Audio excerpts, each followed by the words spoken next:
Eh, Vamos a comenzar la charla de hoy, que es Humanos versus Robots. ¿A quién pertenece el futuro? Sí, esta es una iniciativa del Ministerio de Ciencia y Tecnología, de la Dirección de Divulgación y Enseñanza de la Ciencia, en algo que llamamos Ciencia y Tecnología en Casa, tratando de aportar a esta cuarentena que, bueno, nosotros estamos acá en Argentina, Carlos está en España, pero estamos todos igual, encerrados, y por lo menos vamos a tratar de, durante una hora, charlar sobre temas que tengan que ver con la ciencia y la tecnología, y distraernos un poco. Yo le voy a pedir a Carlos que se presente y que arranque nomás con su charla.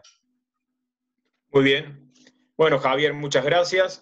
Espero que se escuche bien y podamos desarrollar sin ningún problema. Para los que no me conocen, mi nombre es Carlos Sosa. Yo soy doctor en física. Principalmente soy especialista en radiaciones, en dosimetría. También tengo especialidades en física de la radioterapia y en uso y manejo de radionucleidos. Soy profesor de la Facultad de Ciencias Exactas, Físicas y Naturales, ahí en el reactor nuclear del RA0. También docente del Centro Universitario de Tecnología Nuclear.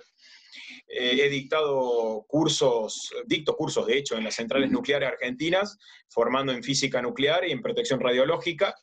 También he estado en Perú, ¿sí? Fui contratado como experto en centrales nucleares por el Organismo Internacional de Energía Atómica. Ya he estado numerosas veces aquí en Europa, que estoy justo en estos momentos. Ahora estoy con una beca de la Secretaría General Iberoamericana y la Fundación Carolina. Estoy haciendo un trabajo de investigación en la producción de radiofármacos para diagnóstico de cáncer. Parte de mi tesis doctoral la hice en diagnóstico de cáncer, aplicaciones de rayos X.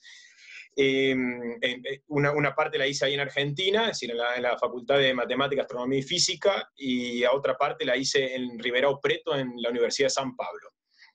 Tengo cursos hechos en Italia sobre control de calidad en equipos de radiodiagnóstico, especialidades de física de la radioterapia y dosimetría, y también en agosto de 2019, es decir, el año pasado, estuve becado por la Agencia Internacional de Energía Atómica y el Centro Internacional para Física Teórica. Hice un curso de gestión de conocimiento nuclear. Claramente estoy muy metido en el rubro nuclear, pero y bueno, y de rayos X y física de partículas, pero he sido profesor también de historia y epistemología de las ciencias, en un profesorado de biología hace un par de años atrás. Entonces, bueno, eso me introdujo un poco a estudiar cómo se ha desarrollado la ciencia, sobre todo las ciencias naturales, y cómo se ha introducido y se viene introduciendo permanentemente en la vida cotidiana. Por lo tanto, bueno, esta es una charlita que les voy a contar un poco de lo que ha pasado. Lo vamos a hacer bastante breve, no más de media hora, pero sí les voy a contar lo que ha pasado y lo que está pasando hoy con la robótica y la inteligencia artificial. Me animo a decir una cosita, es que esta charla la preparé para el año pasado, hace alrededor de 6 o 7 meses que me invitaron a disertar ahí en la legislatura de Córdoba. Y les aseguro que ya está desfasada en el tiempo, es decir, ya es una charla vieja, porque en 7 meses la robótica y la inteligencia artificial ha avanzado tan rápido que bastante de lo que vamos a ver ahora ya es obsoleto. Sin embargo, es muy interesante por la revisión histórica que vamos a hacer. Bueno, el título de la charla, que dice Humanos versus Robot, ¿a quién pertenece el futuro?, es un título que me llamó bastante la atención. A ver si puedo pasar. Ahí está, ahí paso la diapositiva. Porque en realidad hoy en día se discute bastante a quién pertenece el futuro. Es decir, si nosotros los seres humanos vamos a seguir estando siempre en la cima del mundo, como amos y señores de prácticamente todo lo que tocamos, lo que nos involucramos, o si los robots nos van a desplazar de a poco o rápidamente, como está sucediendo ahora. Pero van a llegar, se cree tal vez, que vamos a llegar a un momento en el cual los robots van a estar en la cima, y por lo tanto hay algunos autores que dicen, como por ejemplo Yuval Harari, un filósofo, historiador israelí realmente fantástico, muy recomendable, o Andreas Oppenheimer, argentino, que dice que en algún momento los humanos, o la gran mayoría de los seres humanos, vamos a pasar a ser irrelevantes. Es decir, no solamente inútiles, sino ya irrelevantes. Es decir, ni siquiera vamos a tener participación en el sistema de consumo, porque ya no va a hacer falta. Las máquinas hasta nos van a suplantar en eso. Entonces, para hacer un poquito para ver un panorama, a ver de dónde estamos, quiero que vean un robot, uno de los robots más avanzados que tenemos hoy en día, que es el Atlas de Boston Dynamics. Es una de las empresas del MIT que trabaja con la empresa DARPA de defensa de los Estados Unidos y desarrollan robótica de avanzada inteligencia artificial, principalmente para la defensa. Otra cosa es que yo le voy a contar esto, pero hay algo que sí no me voy a animar a hacer. No me voy a animar a hacer futurología. Yo no les voy a hablar del futuro ni de lo que va a pasar en el futuro con los robots ni con las máquinas, porque me animo a decir que nadie está capacitado, ni siquiera las personas que están trabajando de punta con la inteligencia artificial y la robótica, nadie está capacitado para decirnos qué es lo que va a suceder de acá a 20 años. No estoy hablando de acá 100 años, estoy hablando de acá a los próximos 10 o 20 años, con la irrupción tan rápida de la robótica. Vamos a ver el robot Atlas. Este es un videito muy breve.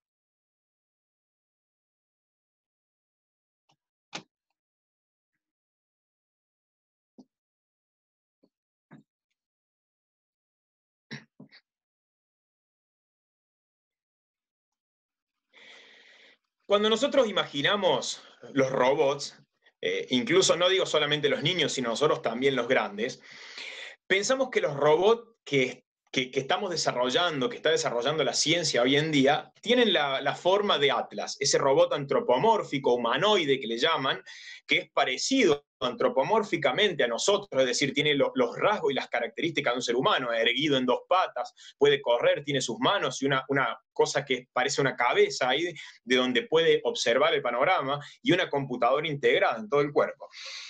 La realidad es que la gran mayoría de los robots, la gran mayoría que tenemos hoy en día y que interactuamos permanentemente, no son como Atlas, sino que están principalmente en la industria. Y eso ha surgido desde la primera revolución industrial, allá por 1760, porque si nosotros hacemos un análisis de cómo está la robótica, o cómo ha avanzado la robótica hoy en día, comparado con nosotros, los seres humanos, podemos ver ahí en la imagen que desde que éramos un simple mono habitando la sabana africana, a lo que somos ahora, el Homo sapiens sapiens, ha llevado alrededor de 25 millones de años. Ese es el tiempo que nos ha tomado a nosotros, desde que éramos unos monos, hasta la edad moderna. Pero aún así, desde que somos este hombre que podemos observar acá con una lanza, que era el hombre de la edad de piedra, hasta hoy en día, hace alrededor de unos 80.000 años, cuando éramos unos cazadores-recolectores, prácticamente el cerebro humano y la forma también humana no ha cambiado nada. De hecho, hay algunos científicos que dicen que nuestro cerebro se ha reducido un poco, es decir, que somos un poquito, entre comillas, más tontos que nuestros ancestros de hace 80.000 años. Pero fíjense que para la escala de tiempo evolutiva, 80.000 años es prácticamente nada. Es decir, considerando que la Tierra tiene alrededor de unos 4.500 millones de años, la vida en la Tierra tiene unos 3.500 millones de años, desde nosotros hemos evolucionado desde el mono alrededor de unos 25 millones de años, un tiempo realmente ínfimo. Pero si comparamos acá con cómo han evolucionado los robots, la robótica actual, apenas desde el primer robot que podemos observar acá en la punta, que no sé muy bien qué es lo que es ni qué función cumplía, parece como una tostadora con patas, a uno de los robots más avanzados también que existen hoy en día, que es este acá de la NASA, ese está en la Estación Espacial Internacional, colaborando con los seres humanos, ha pasado apenas 100 años. Es decir, la robótica ha evolucionado en estos 100 años, hasta Atlas o hasta este otro robot que podemos observar acá en la punta, muy rápidamente, desde el desarrollo principalmente de los semiconductores, es decir, desde que los microchips. A nosotros nos ha tomado 25 millones de años y a un robot le ha tomado apenas 100 años. Bueno, evidentemente el robot no se desarrolla ni evoluciona solo, los hacemos nosotros. Entonces, eso es un poco lo que se cuestiona. A ver, ¿hasta dónde vamos a hacer robot? ¿Hasta que desarrollen qué capacidad? Hoy en día, y como lo vamos a ver más adelante, los robots tienen la capacidad de hacer cálculos muy rápidamente, y no solamente eso, ¿no? Sino de aprender mucho más rápido de lo que podemos aprender nosotros. Para que se den una idea, les voy a comentar brevemente dos casos, que lo menciona Santiago Bilikin en su libro, en su primer libro. Él dice que desde que somos seres humanos, fíjense ese hombre acá que está con la lanza, hasta el día de hoy, la cantidad de información que hemos creado y que ha creado la humanidad y la ha transportado y ha continuado como herencia en todos los otros seres vivos, fíjense, desde que somos seres humanos hasta el año 2013 más o menos, hasta el año 2013, todo el conocimiento que ha desarrollado la humanidad ocupa en un disco duro, si lo pudiésemos poner, todo el conocimiento. Imagínense, toda la música, las máquinas, los desarrollos tecnológicos, todo lo que ha creado la humanidad, si lo podemos poner en un disco duro, ocuparía un espacio de 6 exabytes de información. 6 exabytes de información. Yo no sé cuánto es eso, pero estoy seguro que es mucho. Hoy en la actualidad, en el año 2020, pero ya empezó a partir del año 2018 más o menos, esa cantidad de información se crea cada 2 días. Es decir, cada 2 días se genera la misma cantidad de conocimiento de información que la que se creó desde que somos apenas unos monos, un poco más del mono, hasta el año 2013. Evidentemente, nadie está preparado para procesar toda esa información. Un médico, con la cantidad de publicaciones científicas que se generan día a día, tendría que hacer una carrera de 5 años en su especialidad cada 2 días. Es decir, con la cantidad de paper, le tomaría 5 años leer esos papers de su especialidad. Entonces, imagínense que evidentemente nosotros no podemos procesar toda esa información, sino que necesitamos que lo hagan máquinas, computadoras con la capacidad de aprender. Y eso es lo que está sucediendo hoy en día. Entonces, el gran problema, o la disyuntiva en la cual estamos hoy, es si las máquinas van a ser lo suficientemente inteligentes como para poder desplazarnos de nuestros puestos de trabajo y para que en el futuro, en un futuro no muy lejano, tengamos de jefe un robot, una inteligencia artificial. Parece algo descabellado, pero ya está pasando en muchos ámbitos. Fíjense las noticias que están circulando desde el año 2014, como podemos ver acá, humanos versus robots, ¿qué nos depara el futuro? ¿Por qué no nos podrán sustituir? ¿Quién ganará la batalla en el campo laboral? Robot versus humano, el futuro del trabajo. Estos titulares parecían algo descabellado hace alrededor de unos 10 años atrás. Pero fíjense el año 2018, cuando en Argentina se hizo la cumbre del G20, un tiempo antes se hizo la cumbre de ministros. La agenda principal de la cumbre de ministros era esta. A ver, ¿qué vamos a hacer con todos los seres humanos que están siendo desplazados por los robots? ¿A dónde van a ir a parar? ¿Cuál es el lugar que le vamos a dar? Evidentemente, los seres humanos teníamos la capacidad, como yo les digo, desde el año 1760, que empezó la primera revolución industrial, los seres humanos teníamos la capacidad de la inteligencia, que no le podíamos dar a las máquinas, porque lo que sí nos desplazaron las máquinas, fíjense que en 1760, el 90% de la población vivía en el campo y alimentaba a los 1.000 millones de habitantes. Hoy en día menos del 3% de la población vive en el campo y alimenta 7.000 millones de habitantes. Entonces, ¿por qué? Y porque están las máquinas trabajando en el lugar de las personas, y las personas se han desplazado a las ciudades. El gran problema es que cuando nosotros introducimos ahora esta tecnología, las personas empiezan a ser desplazadas de los puestos actuales. Era muy fácil en aquella época, a mitad del siglo pasado, que un trabajador agrícola, un peón de campo, se meta a trabajar como repositor o como cajero en un supermercado. Pero ahora es muy difícil que ese cajero de supermercado rápidamente se involucre, por ejemplo, en alguno de los trabajos actuales, como desarrollador o diseñador web. o desarrollador de programas, porque requiere un conocimiento muy grande. Entonces, el cambio tecnológico es tan rápido que es muy difícil que los seres humanos, porque tenemos un organismo de carbono, hoy en día ya se le habla a las computadoras y a los robots, se le dice organismo de silicio. Los organismos de carbono son mucho más lerdos para aprender que los organismos de silicio. Entonces, hay que ver a dónde vamos a ir justamente con esta irrupción de la tecnología. Y fíjense este video que es bastante interesante, que nos habla de la velocidad.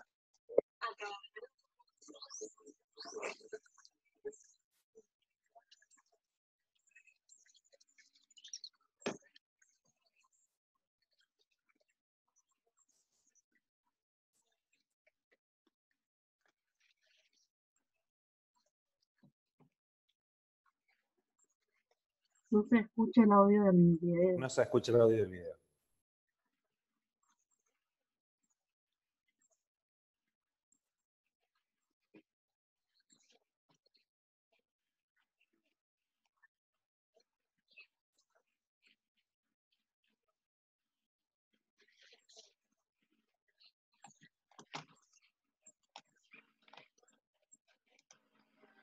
Perdón, ¿no tiene audio? ¿El video no tiene audio? No, está sin audio el No se está video. escuchando, no se está escuchando el video. Bueno, a ver, esperen un segundito, por favor. Ahí lo vamos a ver cómo lo resolvemos.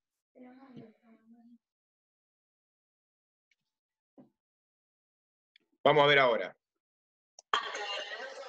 Ahí va, ahora sí. Bárbaro.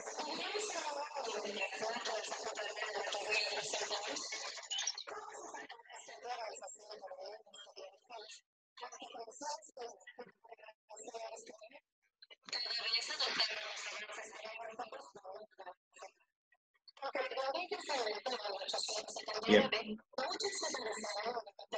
Bien, voy a hacer una cosa. No se preocupen con el audio, que yo les comento justamente qué es lo que está diciendo.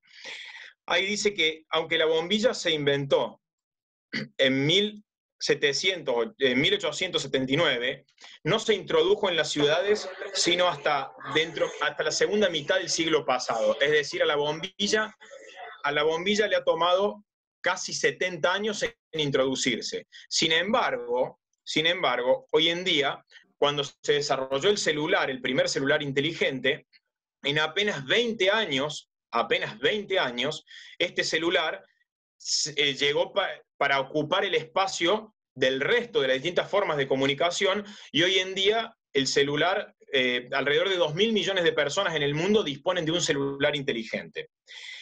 No solo eso, sino que el celular inteligente o la computadora han permitido el teletrabajo. Ese teletrabajo, como pueden observar ahí, ya la gente no hace falta que vaya a trabajar a la oficina y a la fábrica, sino que directamente pueden trabajar desde su hogar. Y eso justamente lo que ha hecho es que muchos lugares y zonas donde los seres humanos comparten espacio en comunes ya no sean necesarios. Entonces las personas interactúan directamente unos a otros a través de la web, como estamos justamente haciendo nosotros esto, ¿no? Ahí podemos observar que la primera revolución industrial fue asociada a la energía, es decir, se ha reemplazado la mecánica a través de las máquinas a vapor. La segunda revolución industrial fue cuando se introdujo el motor a explosión. La tercera, cuando se introdujeron las computadoras. Y hoy en día estamos hablando de la cuarta revolución industrial. La cuarta revolución industrial, donde se introduce el Internet de las cosas y la inteligencia artificial. Entonces, algunos autores, como yo les mencionaba recién, lo consideran una amenaza, porque estamos desplazando a personas que antes ocupaban lugares en los cuales no utilizaban su fuerza, sino su cabeza. Hoy en día las computadoras los están reemplazando. Pero, por otro lado, hay algunos de otros autores que hablan de que esto es una oportunidad. Por ejemplo, si nosotros observamos la probabilidad o el riesgo que tienen los puestos de trabajo, ahí fíjense, este es un trabajo del Banco Interamericano de Desarrollo, que está basado en una publicación del año 2013 que solicitó a Obama al MIT, a algunos investigadores del MIT. Fíjense lo que tenemos acá, la probabilidad o la cantidad de puestos de trabajo que pueden ser reemplazados por robots en función de los países. Acá tenemos Argentina. el 65% de los puestos de trabajo son susceptibles a ser reemplazados por robots. ¿En cuánto? En 20 años, no más de 20 años. Quiere decir que de 100 trabajos que nosotros tenemos, alrededor de 70 van a ser reemplazados por robots. Fíjense que en los Estados Unidos es menos. Y uno diría, ¿por qué en los Estados Unidos es menos? ¿Por qué en Japón es menos? Porque principalmente estos países están altamente tecnificados. Entonces ya todo lo que pudieron hacer, introducir los robots, lo han hecho, y las personas ya quedaron parte desplazada. Pero en países como el nuestro tenemos alto riesgo, y el resto de Latinoamérica también, tiene alto riesgo de que las personas sean reemplazadas por robots, como vemos aquí. Veamos, estos son dos videos bastante curiosos y muy interesantes. Este es un video que lo publicó la empresa Ford hace unos años atrás, cuando se cumplió 100 años del Ford T. Presten atención a la línea de montaje y de ensamblaje. Dura apenas unos segundos.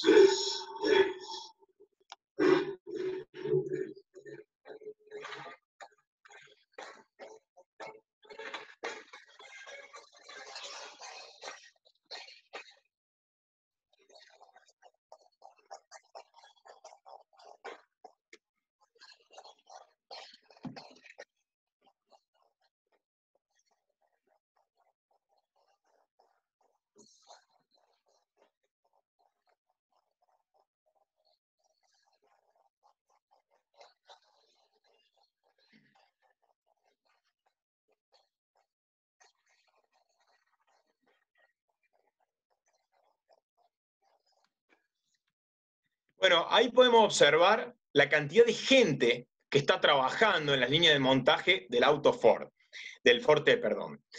Veamos ahora un video de lo que es una fábrica moderna. Esto es en Proton City, en Malasia, una ciudad hecha pura y exclusivamente para la producción de autos. Perdón, ¿pudieron ver el video o no? Ahora pregunto acá por el chat. ¿Se alcanza? Bien, gracias, gracias. Fíjense, esto es en Malasia, en una ciudad que se llama Proton City, como les decía. Fabrican 500 kilómetros por día. 500 autos por día salen. Miren lo que son las fábricas modernas, y esta es una línea de montaje de Proton City.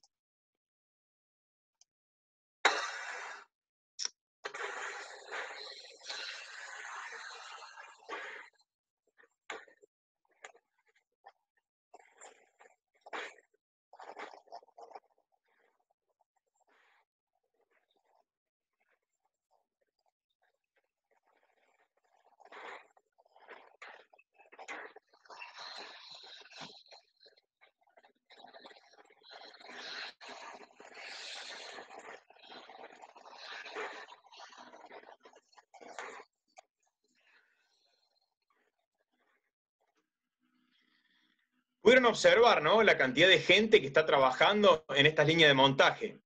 Totalmente automatizadas, total y completamente automatizadas. Ahí podemos ver, lo que está en naranja son los brazos robots, que ya se encargan prácticamente de hacer todo. Antes había personas que inspeccionaban, pero hoy en día esos mismos brazos robots les alcanza, y tienen la tecnología suficiente, para ir inspeccionando las soldaduras, los remaches, las costuras y las pinturas.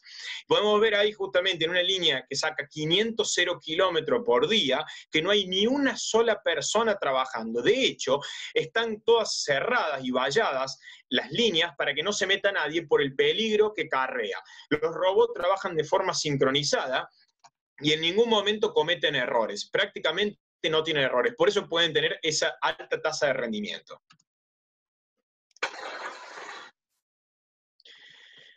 Entonces, ahí vemos que la fuerza, podemos decir, si quieren, o la participación que tienen los robots, están en las líneas de montaje. Pero en realidad, hoy en día, con la introducción de la inteligencia artificial y el aprendizaje profundo, en la cual tenemos ciertos antecedentes, no solamente se dedican a la producción y manufactura, sino también al análisis de datos. Fíjense los antecedentes, y esto los cuento muy breve. En el año 1996, los que somos más viejos lo recordamos, yo tenía 13 años, no soy mucho mayor, pero recuerdo que se hablaba en el cual Deep Blue, una computadora de IBM, le ganó a Garry Kasparov al ajedrez. Garry Kasparov, un brillante ajedrecista, múltiple campeón mundial. Deep Blue le ganó en ese año y después el año siguiente le ganó nuevamente. Y ya a partir de ahí, Kasparov no se enfrentó más porque ya sabía que perdía. Pero esto estamos hablando del año 96, hace bastante atrás.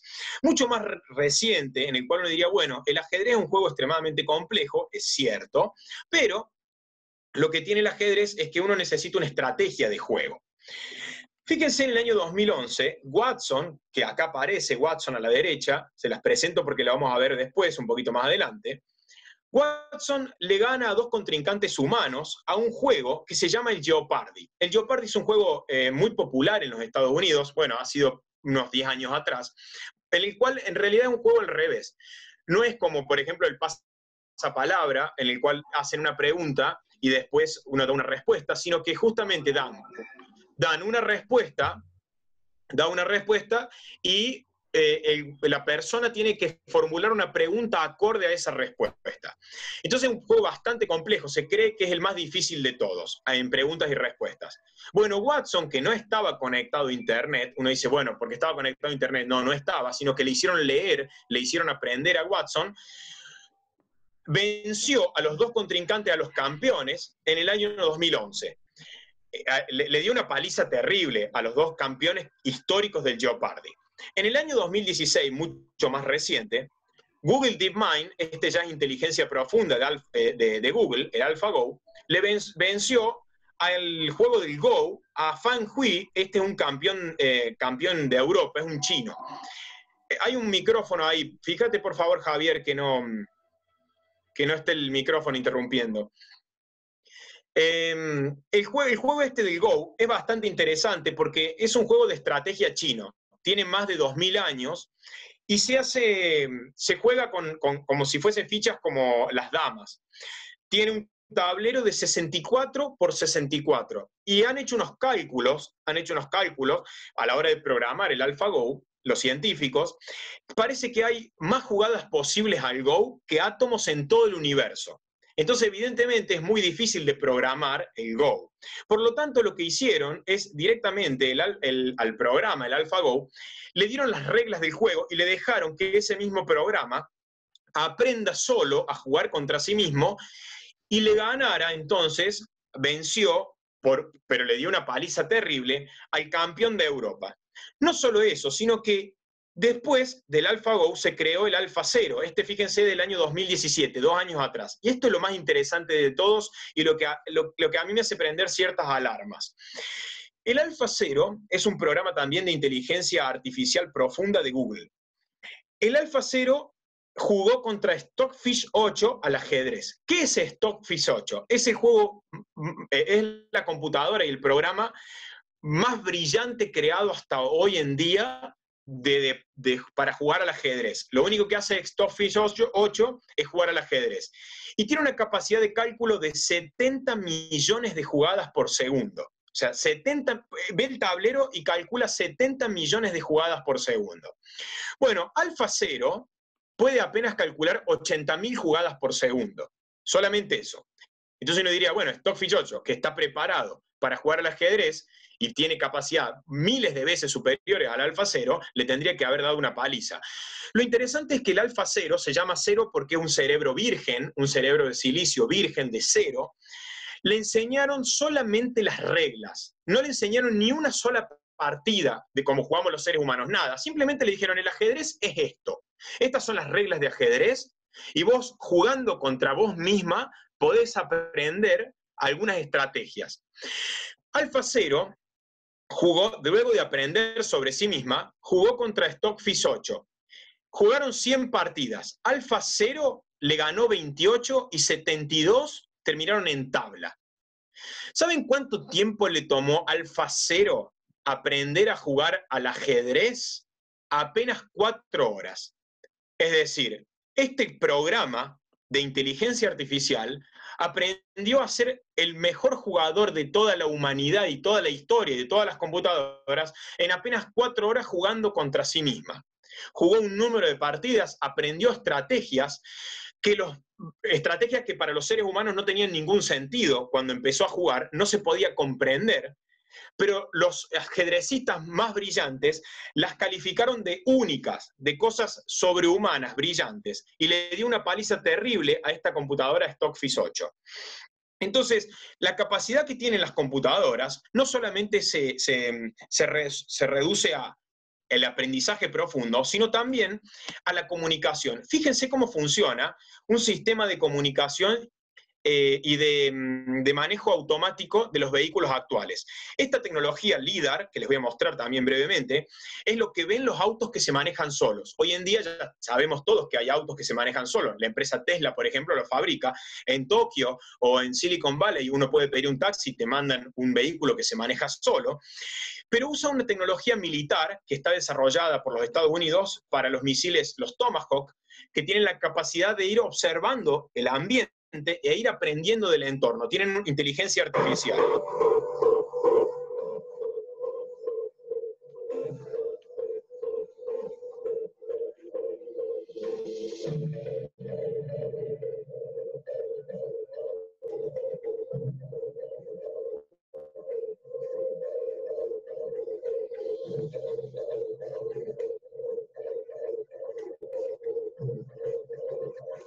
Eso que pueden ver ahí, esas liñitas azules, son los ojos del LIDAR, del sistema de posicionamiento. Ese sistema de posicionamiento tiene 128 láser en todas las direcciones que está observando el entorno y aprendiendo del entorno. El auto se maneja solo, ve los peatones, ve los otros autos, no se duerme, no se cansa, no viene pensando de qué es lo que tiene que hacer en la casa y demás. Lo único que hace es manejar y comunicarse contra los otros vehículos. Alguien está pintando ahí la... Bueno, acá estoy viendo que tenemos problemas con el sonido, así que simplemente lo voy a mencionar a esto, voy a hacer escuchar 2 o 3 segundos a ver si alguno puede oírlo. Pero no solamente las computadoras y la inteligencia artificial nos está ocupando lugar a los seres humanos y nos está desplazando, ahora como vemos, en la comunicación y en el manejo, sino también en lo que vemos ahí es justamente, a ver que ahí tenemos algo en el chat. Bien. Perfecto. Lo que sí también tenemos es que ahora las computadoras pueden desarrollar música, crear arte. A ver, la música también era un privilegio, podemos decir, puro y exclusivo de los humanos. Tenemos computadoras hoy en día, como la que vemos acá de Google Magenta, que les presento, que ha creado música. Lo que vemos acá, lo que yo le voy a hacer escuchar, perdón acá, es un tema musical con el formato, ojalá se escuche, el formato de los Beatles. Lo que ahí le hicieron escuchar a Google Magenta es todos los discos de los Beatles y le dijeron, bueno, ahora queremos que hagas un tema musical, que hagas la música de los Beatles. Nosotros le vamos a poner la letra. Esta fue una co-creación. A ver si se puede escuchar. Para las personas, los que tienen más años, si pueden identificar.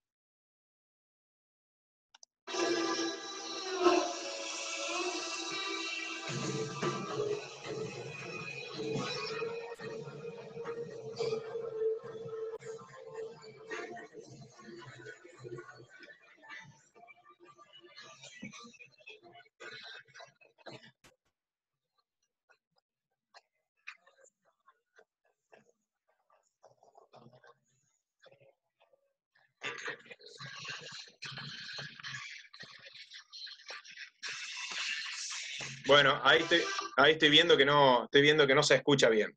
Bueno, tenemos este problema, vamos a ver después para las próximas charlas cómo lo solucionamos. No se preocupen. Lo que pueden hacer es después buscar la música creada por Google Magenta en Internet, y de esta manera han recreado un montón de temas nuevos, han creado, de hecho, temas nuevos con artistas que ya no están, es decir, artistas que han fallecido, el mismo estilo musical que estos artistas crearon canciones, al punto de que hasta los más expertos en música no pueden distinguirlas, parecen incluso obras perdidas. Les aseguro que después pueden navegar un poquito, busquen Google Magenta y los temas musicales que se han creado, que son realmente brillantes. Acá podemos observar también en estas otras imágenes a Google Deep Dream, que es un sistema de redes neuronales también de Google, que crea arte, crea cuadros. Google Deep Dream aprende el arte de los seres humanos y después piensa, ¿por qué se llama de sueño profundo? Justamente porque lo que hace es como lo que hacemos los seres humanos, los seres vivos, cuando dormimos. Cuando dormimos, las redes neuronales se interconectan entre ellas porque descansan, y este mismo sistema es el que aprovecha Google Deep Dream. Entonces, aprende mientras está prendida y cuando está dormida, que le llaman entre comillas, interactúan sus redes, se hace de la misma, una forma muy parecida a la cual lo hacen las neuronas de los seres humanos, y crea cuadros como estos que ven acá, por ejemplo. Podemos ver, imagina un horizonte y crea torres y pagodas, árboles y crea edificios, algunas hojas y crea pájaros. Estos son cuadros, estos tres que ustedes ven acá, son cuadros creados justamente por una computadora, sin intervención humana. Hay muchos más, en internet también los pueden ver. Fíjense, acá tenemos algún cuadro como el de Van Gogh, de los girasoles, de la noche estrellada. Fíjense cómo interactúa y mezcla cosas, y son todos cuadros creados por Google Deep Dream. No hay seres humanos, no hay ninguna persona que haya creado arte. Esto es arte creado por computadoras que pueden pensar. Y ahora decimos, bueno, y la capacidad que tienen de redactar, de imaginar historias, fíjense esto que van a ver acá. Este es un libro, un cuento, co-creado por inteligencia artificial, que fue finalista en un concurso literario del año 2016 en Japón. El cuento, El día en que una computadora escribe una novela. Este cuento es bastante curioso porque en realidad a la trama y a los personajes se lo dieron las personas, se lo dieron a la computadora con aprendizaje profundo y le dijeron, bueno, ahora con estas personas y con esta trama, créate una historia. Y la computadora creó un libro. Y ese libro, como lo tenían ahora, dijeron los científicos, bueno, lo tenemos acá, ¿qué hacemos con esta novela? La hicieron participar en un concurso literario. Por supuesto que nunca dijeron que lo habían coescrito con una computadora. Dijeron que era una persona, bajo un seudónimo. El libro pasó las distintas etapas, donde hubo más de 1000 novelas inscriptas y quedó finalista. No salió final, no quedó final, pero pasó más de 10 etapas. Lo curioso es la última frase del libro. Yo se la voy a leer. Esa es la última frase del libro. Dice: me retorcí de alegría que experimenté por primera vez y seguí escribiendo con entusiasmo. El día que una computadora escribió una novela, la máquina, dando prioridad a la búsqueda del placer propio, dejó de trabajar para los humanos. Esta última frase, yo siempre que la cuento se me ponen acá los pelos de la nuca de punta, es bastante curiosa. Dando prioridad a la búsqueda del placer propio, dejó de trabajar para los humanos. ¿Qué significa el placer propio de una computadora, de un sistema de software de inteligencia artificial? Realmente no lo sabemos. Esto acá yo lo voy a poner también con audio y todo, por más que no se escuche. Es el asistente virtual que creó Google, pero está subtitulado. En una parte habla una mujer y en otra habla la computadora. Acá lo que hacen es al asistente de Google le piden que haga una llamada telefónica en tiempo real y que reserve un turno a la peluquería. Puede ser que lo puedan escuchar, de todas maneras está subtitulado. A ver.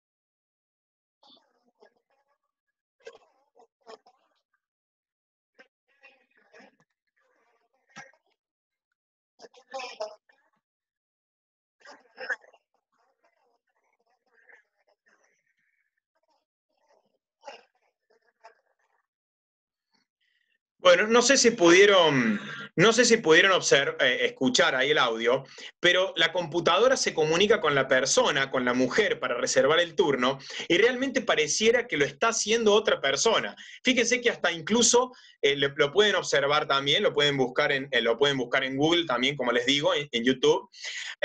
Incluso tiene comportamientos y frases muy parecidas a las que tenemos nosotros, los seres humanos. Bueno, estas son las capacidades cognitivas que se le están agregando además a las computadoras. Fíjense Watson, ¿recuerdan Watson ese que les mencioné que ganó al Jeopardy, al juego? ¿Qué hicieron con Watson? Lo mandaron a la universidad. Es curioso porque realmente lo mandaron a la Universidad de Harvard a estudiar medicina, pero por supuesto que no es que llevaron la computadora con un carrito y le dejaron ahí. Directamente le mandaban todas las imágenes y tomaban los videos de las clases de medicina.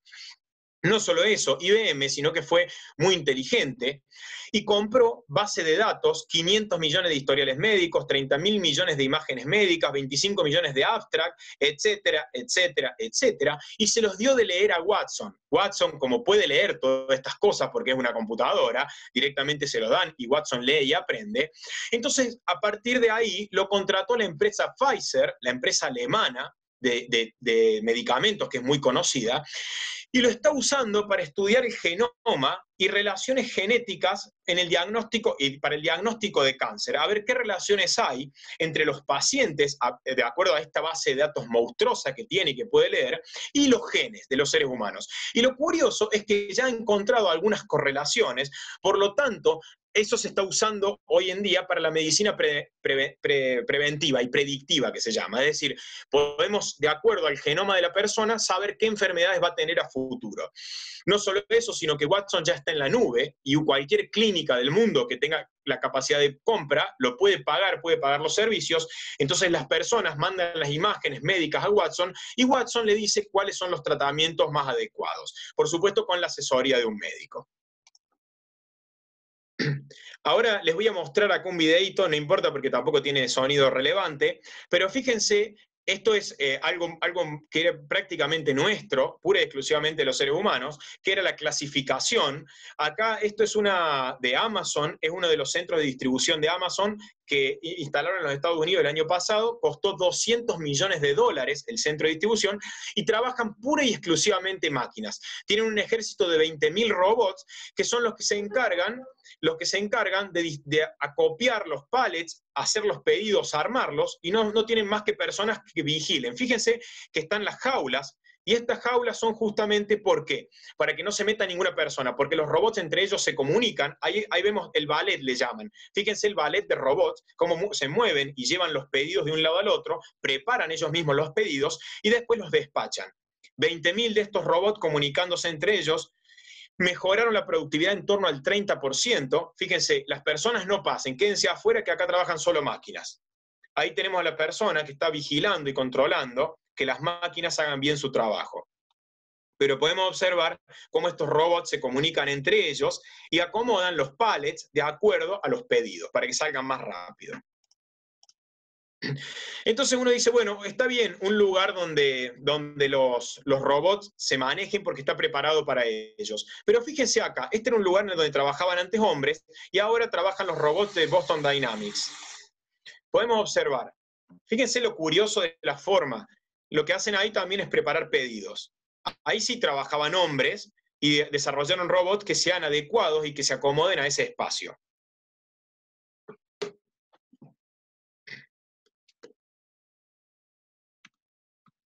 Y acá tenemos a Atlas haciendo alguna monada.